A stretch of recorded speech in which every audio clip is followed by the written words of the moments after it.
वारिस भाई ने यही बात 2 घंटे पहले बिल्कुल तोते की तरह यही स्टेटमेंट किसी दूसरे डिबेट में दी है, और वारिस जी मेरा जवाब भी जानते हैं। मैं उन्हीं से पूछ रही हूं, क्या आज तक वारिस पठान को 2013 से लेकर अभी तक, जब से मोदी जी का चुनाव कैंपेन शुरू हुआ तब से लेकर आज तक, क्या वारिस पठान को किसी ने रोका कि आप अपनी बात मत रखिए?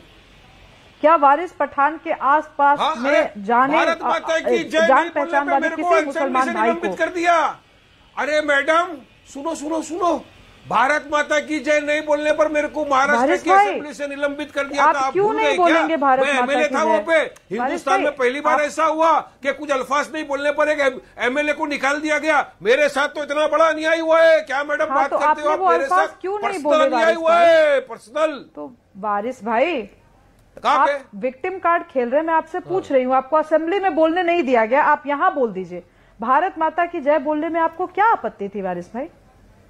अशफाक उल्लाह खान को तो आपत्ति नहीं थी। लिखा है कि मुझे ये बोलना चाहिए? संविधान में कहाँ लिखा है मुझे ये बोलना चाहिए? लेकिन मोहम्मद अली जिन्ना को थी।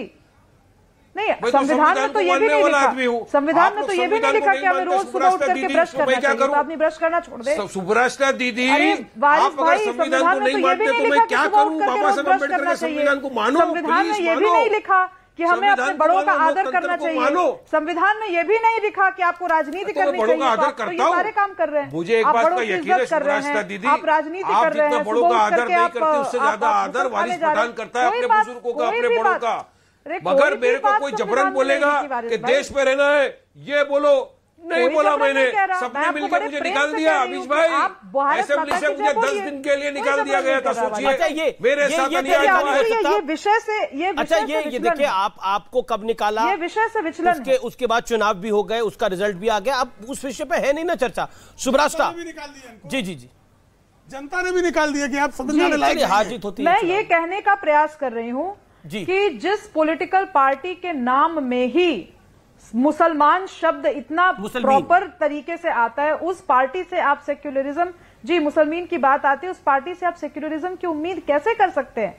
राहुल गांधी की बात का इन्होंने समर्थन करते हुए कहा कि मैं आपको बताता हूं कि स्थिति खराब कैसे है। मैं आप वारिस भाई से पूछना चाहती हूं, 1980 में किसकी सरकार थी सेंट्रल गवर्नमेंट में? जो व्यक्ति आज बोल रहे थे लंदन में, हाशिमपुरा हो गया, मलियाना हो गया, कानपुर दंगे हो गए, विदेशी धरती पे बोल रहे थे, उनके दादी के समय स्थिति खराब थी, उनके पिताजी के समय स्थिति खराब थी। ये तो खुद बोल करके आए वो ऑन रिकॉर्ड। तो किससे जवाब मांग रहे हैं और किसके सामने क्या दंश बोल रहे हैं? आपस में घर में बात नहीं होती उनके? अपने माँ से राहुल गांधी की बात नहीं होती? इसीलिए मैं एक सजेशन दे रही हूँ कि एक बार माँ के सामने साष्टांग दंडवत करें। हाय हेलो के इटालियन कल्चर से ऊपर उठे, अपनी माँ के सामने साष्टांग दंडवत करें और हे माता आप ये बताइए कि मेरी दादी ने या मेरे पिता ने दलितों के साथ या मुसलमानों के साथ ऐसा क्यों किया? ये तो उनके घर की बात है, ये विदेशी धरती पर जाकर के किसको क्या सुना रहे हैं? दुबई जवाब देंगे ना उस बात का। मैं सत्ता में थोड़ी था, सुब्रष्टा दीदी ठीक है,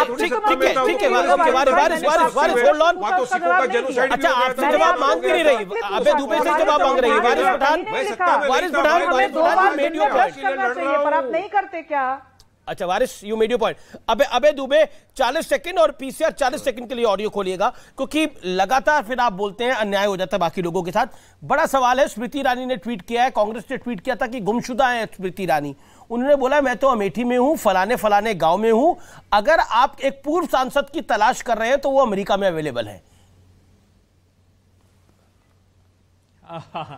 ये ट्वीट इसलिए किया गया है कि बर्बरता, निर्ममता पूर्वक देश की वो बेटियां जो देश का गौरव है, जो मेडल लेकर आई है, पहलवान बेटियां, उनके साथ अन्याय किया जा रहा है इस सरकार के द्वारा, और वो एक शब्द बोलने को तैयार नहीं है।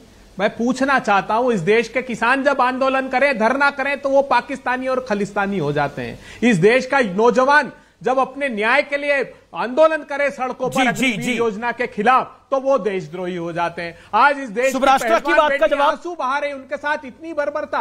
प्रधानमंत्री जी मेडल जीत कर आई तो फोटो खिंचाया आपने, और आज ऐसी फोटो फ्रेम में उनको लाकर खड़ा कर दिया कि वो जार जार आंसू बहा रही है। तब हम पूछना चाहते हैं स्मृति ईरानी जी से, तब पूछना चाहते हैं कि गैस का सिलेंडर 400 रुपए से 1000 रुपए के पार हो गया। आपकी प्रॉब्लम है, आप एक विषय पर टिकते नहीं, आप सिलेंडर से लेकर रेस्टोरेंट तक सब चले गए हैं। लेकिन लेकिन अब आपके सवाल का भी जवाब ले लेते हैं। शुभराष्ट्रा भी कहना चाहती है, प्रेम शुक्ला भी कहना चाहते हैं। प्रेम शुक्ला 40 सेकंड, आप जवाब। देखिए, ये महिलाओं की बात करते हैं और जिसने जो है एक अनुसूचित जात की कांग्रेस की पदाधिकारी का सेक्सुअल एक्सप्लॉयटेशन किया, उस संदीप सिंह को प्रियंका वाड्रा के साथ चिपक के उन्हीं पहलवानों से मिलने गया था। इतनी बेशर्मी की हद और क्या हो सकती है। अंकिता दत्ता ने इनके जो है कांग्रेस के युवा कांग्रेस के अध्यक्ष बीवी श्रीनिवास का पोल खोला कि किस तरह से वो उनका सेक्सुअल एक्सप्लॉयटेशन करता था, तो उसको कांग्रेस पार्टी से निकाल दिया। और आप भाई, आपके मुख्यमंत्री जो है जेबी पटनायक जो है, देखिए फिर पीछे बोलने लगे। ये क्या तरीका है, ये क्या तरीका है? मैं एक ब्रेक के लिए रुक रहा हूँ, मैं ब्रेक के लिए रुक रहा हूँ, लेकिन नाना नहीं है पंडित नेहरू, परनाना है।